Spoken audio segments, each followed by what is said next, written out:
Hi everyone, my name is Pinto Kali, one of the pastors at Nairobi Baptist Church. In the first 2 months of this year, we have been studying the book of Philippians, and our theme for this year is Press On.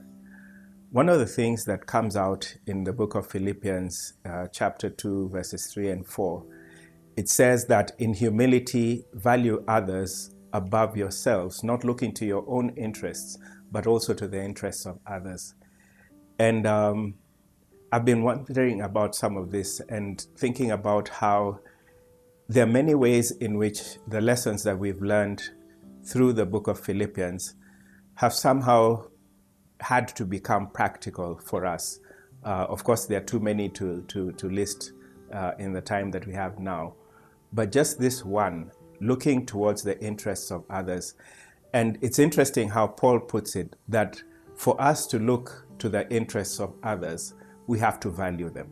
We have to consider them worth looking into. We have to consider their interests worth looking into. We have to consider who they are as worth considering.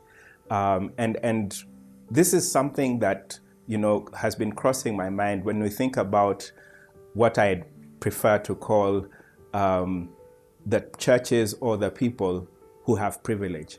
There are people who right now have no problem, in shopping in bulk. There are churches that are able to reach their people through different media, through radio, through the internet, through television. But what about the others who don't have those privileges? Are we thinking about them? Are we praying for them? Are we reaching out to them and ministering to them in ways that are actually meaningful to them? People who are wage earners, they earn per day according to the work that they're able to do on that particular day. And now that they have to stay at home, their needs are no different from our needs. Their challenges are probably a lot more than what we have, because they have to try and figure out, I can't go out to work. How am I going to feed my children? I can't go out to work. How am I going to eat? There are pastors who don't know how to reach their people at this time. Are we thinking about them? Do they have a place in the concerns that we are sharing right now? Or are we only thinking about what Paul is saying, our own interests? And so the challenge is there for us.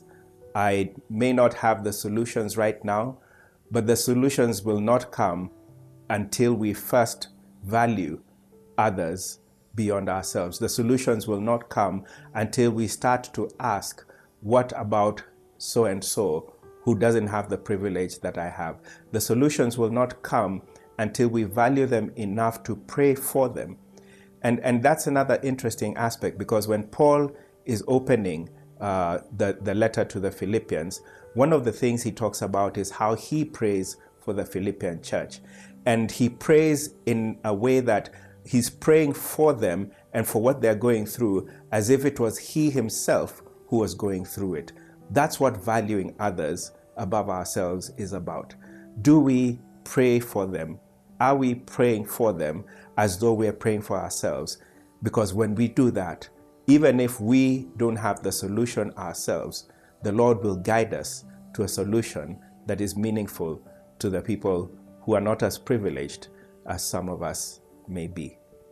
The Lord bless you, and I pray that we will be people who value others enough to think about their interests more than just our own. God bless you.